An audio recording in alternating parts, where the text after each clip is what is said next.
Bonsoir à tous, bienvenue au rendez-vous du 19h. On démarre avec les travailleurs de la nouvelle cimenterie du Bénin qui se sont constitués en syndicat. Le Sinatra Nocibé est porté sur les fonds baptismaux au détour de leur premier congrès ordinaire organisé à Pobet le samedi dernier. Suivons les précisions avec Michel Egbert et Fumé Bassao. Ils ont décidé de sortir de l'anonymat pour enfin s'afficher sur l'échiquier national des mouvements défendant la cause des travailleurs. Les 15 membres du bureau du Sinatra Nocibé, plébiscités sous les ovations des congressistes, ont désormais la responsabilité de défendre les intérêts des travailleurs de l'entreprise, ceci dans un dialogue sain et des méthodes pratiques techniques. Oui, nous le pouvons. Non pas la force, non pas des propos désobligeants. En tout cas, nous y veillerons. L'enfant tant empêché est né. Il a grandi en Égypte. Et par la providence, il vient de rentrer sur sa terre promise ce 4 novembre 2023. Les défis qui attendent les membres du bureau élu sont énormes au regard des difficultés quotidiennes liées aux conditions de vie et de travail. Défis qu'ils doivent relever à travers cette nouvelle forme de syndicalisme que leur recommande le secrétaire général de la Confédération des syndicats autonomes du Bénin. Le Sinatra Nocibé doit être au service de l'entreprise. Il ne doit pas être uniquement au service des travailleurs. Il n'a pas le droit d'être au service de l'employeur, mais il a le devoir d'être au service de l'entreprise. C'est ça qui vous réunit avec l'employeur. Et si vous vous mettez au service de l'entreprise, vous allez contribuer à sa performance. Et quand vous contribuez à la performance d'un objet que quelqu'un a mis en place avec son argent, il ne peut jamais être votre ennemi. Il deviendra forcément votre partenaire. Les membres du bureau élu sont investis pour un mandat de 3 ans. L'ananas pain de sucre du Bénin, actuellement en pleine exposition à la 6e édition du Salon international d'importation de Chine. Ouvert ce dimanche, l'exposition ouvre des portes au Bénin qui entre ainsi dans le vaste marché chinois.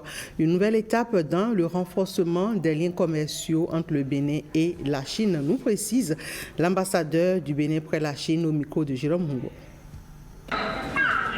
It's a great opportunity for us to come to China through the CA, the Expo in Shanghai.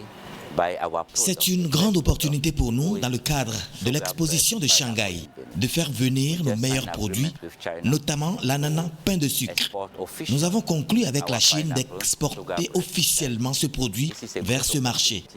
And this opportunity it allows us to bring on the table of each Chinese une immense opportunité via laquelle nous apportons dans le plat de chaque Chinois l'ananas pain de sucre, ce qui nous permet d'accroître notre présence sur le marché international, mais surtout chinois. Now that we are coming here, roughly at this moment we are producing 450,000 tons.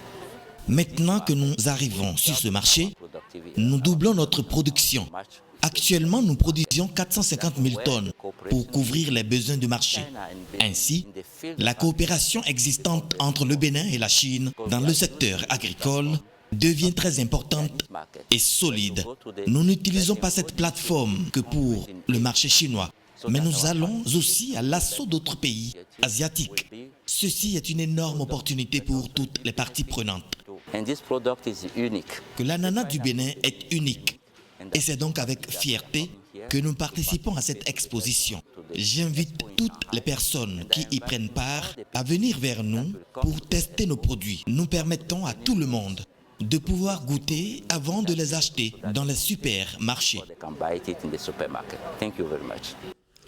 Le mois du consommation local, vous le savez, a officiellement pris fin depuis quelques jours et suite à une série d'activités pour la promotion des produits locaux. Et cette 4e édition a a la particularité non seulement de prôner la valorisation des produits locaux, mais aussi de mettre sur pied un marché régional entre les pays de l'UEMOA. Les retombées économiques sont positives et les entreprises locales s'en réjouissent. Le dossier économie de ce jour nous en dit plus. C'est une réalisation de Jennifer Sachivi.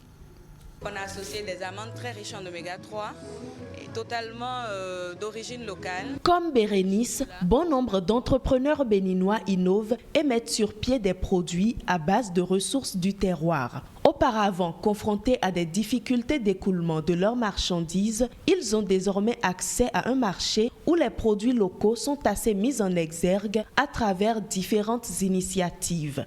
Au nombre de celles-ci, le mois du consommant local occupe une place de choix. Nous devons aimer ce que nous produisons et nous devons produire ce que nous aimons consommer.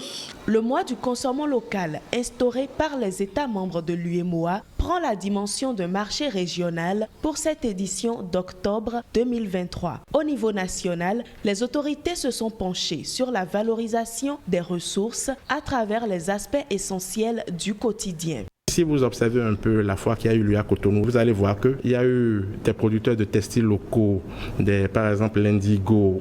Il y a eu beaucoup de choses qui ont été exposées dans le cadre de se vêtir et dans le cadre de se loger pour accompagner un peu se nourrir.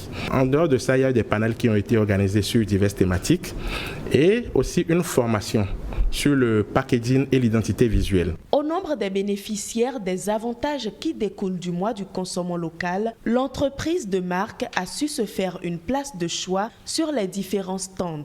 Pour nous, c'était une très belle chose, déjà cette visite et ensuite la foire qui s'est tenue au Palais des Congrès à laquelle nous avons participé et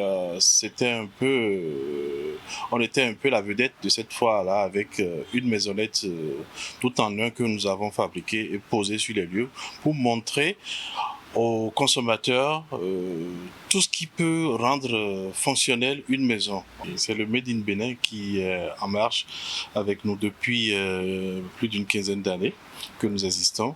En ce qui concerne les acquis, la qualité de plusieurs produits s'est améliorée, ce qui est prometteur pour la création de richesses. La production locale, la demande au niveau du marché de produits locaux, tout ça va nous amener forcément à ce que nous instaurions des chaînes de valeur qui permettent d'employer beaucoup de nos enfants, beaucoup de gens qui sortent des écoles techniques et tout, pour que quelque chose de bien en résulte au finish. Déjà, nous avons recensé les forêts.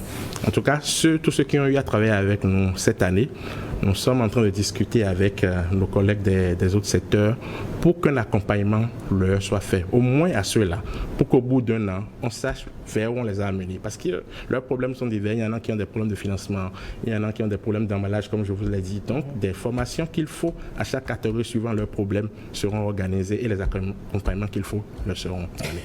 La célébration du mois du consommant local édition 2023 s'est faite sur l'ensemble du territoire national. Différentes activités ont été initiées dans tous les départements du Bénin. Les infrastructures routières, piliers de base pour la mobilité, c'est l'un des axes phares des programmes d'action du gouvernement de Patrice Talon. Après les spectaculaires opérations de déguerpissement menées début 2017, l'État a lancé le bitumage et l'aménagement de plusieurs centaines de voiries urbaines. Une première phase bouclée avec succès a déjà laissé place à de nouveaux travaux pour le développement socio-économique du Bénin. La route joue-t-elle un rôle important dans ce développement? Le reportage de Marcel Arossi nous édifie. Si vous bénéficiez au moins 200 mètres d'une voie bien bitumée, vous faites des économies sans le savoir. S'il est vrai qu'une économie dynamique dépend du mouvement des produits et des services, il n'en demeure pas moins que les populations sont tributaires des routes pour l'accès à l'emploi, à l'éducation et aux soins de santé. Au Bénin, les autorités qui ont affiché une nette volonté de transformer le pays sur tous les plans apportent depuis quelques années des bienfaits considérables à un nombre incalculable de citoyens grâce aux différents projets d'aménagement du territoire. Le projet asphaltage à lui seul permet une mobilité très aisée dans plusieurs communes du pays. J'ai toujours prié pour que mon pays soit comme ça, parce que j'ai fait Dakar. C'est une autre ville. Ceux qui ont quitté il y a de cela 1 an, 2 ans, s'ils reviennent, vont se perdre. Dans sa première phase, près de 200 km de voiries primaires, secondaires et tertiaires sont construites avec 410 km de caniveaux de drainage d'eau pluviale, la plantation de 21 000 arbres d'alignement et l'installation de 13 000 lampadaires solaires photovoltaïques.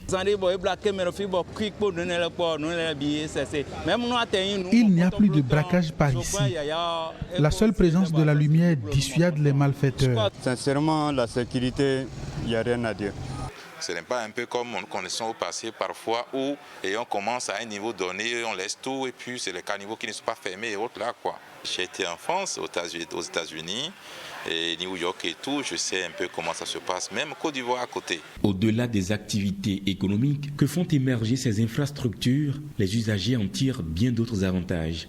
Honoré Abouta, du haut de ses 20 ans d'expérience dans l'automobile, peut certifier que des routes de bonne qualité ouvrent la voie aux transformations que permet la technologie et qu'en termes de développement, tout commence par une route. Je peux vous donner un exemple palpable. Nous avons un client qui habite dans la zone de Calavi qu'on appelle Sommet, où je vous dis qu'à chaque 3 mois ou 6 mois au maximum, nous avons tout le temps des difficultés, des amortisseurs, des rotules et autres là. Mais depuis que la voie là est bitumée, mais depuis 1 an, on n'a plus ces mêmes problèmes là.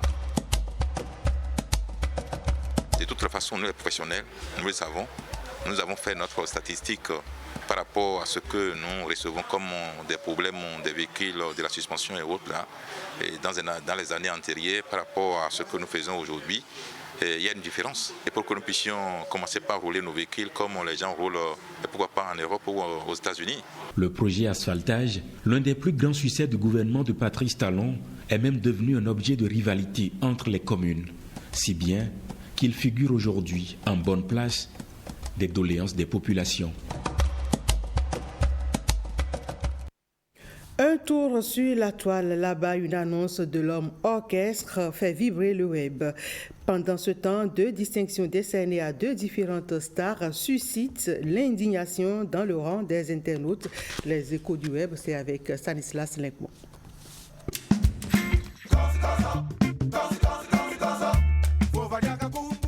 L'homme orchestre avait-il pris sa retraite musicale? Non, semble dire la star béninoise. Après une série de collaborations avec des artistes de la jeune génération, Sabouan Danialou annonce son retour discographique. Une bonne sauce est au feu. Cette courte phrase, accompagnée de cette photo le montrant en studio, a mis en ébullition la toile. De nombreux fans de l'artiste expriment leur désir d'écouter les nouvelles chansons de l'homme orchestre.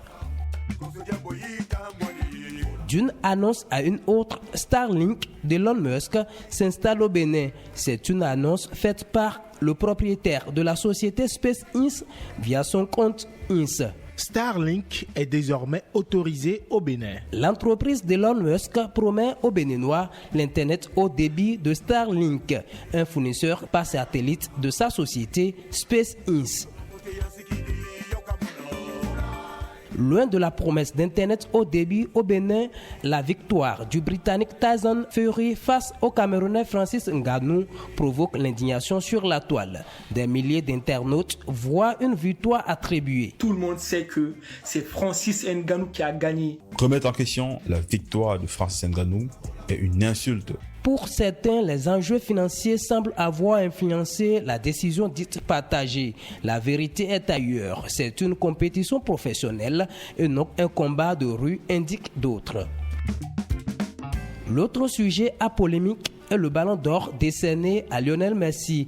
De nombreux internautes crient à la triche. Si Messi est classé premier devant Haaland, sur quoi s'est basé votre critère pour mettre Mbappé en 3e position alors qu'il était meilleur que Messi en championnat et meilleur buteur en Coupe du Monde, sachant bien que cette récompense individuelle est destinée aux meilleurs? Les votes ne sont plus objectifs mais plutôt fanatiques selon certains internautes. Un avis rejeté. Pour d'autres, Lionel Messi mérite sa distinction. C'est tout pour ce 19h. Merci à tous de l'avoir suivi. Retrouvez Osia Nouveau à 20h pour la première grande édition du soir.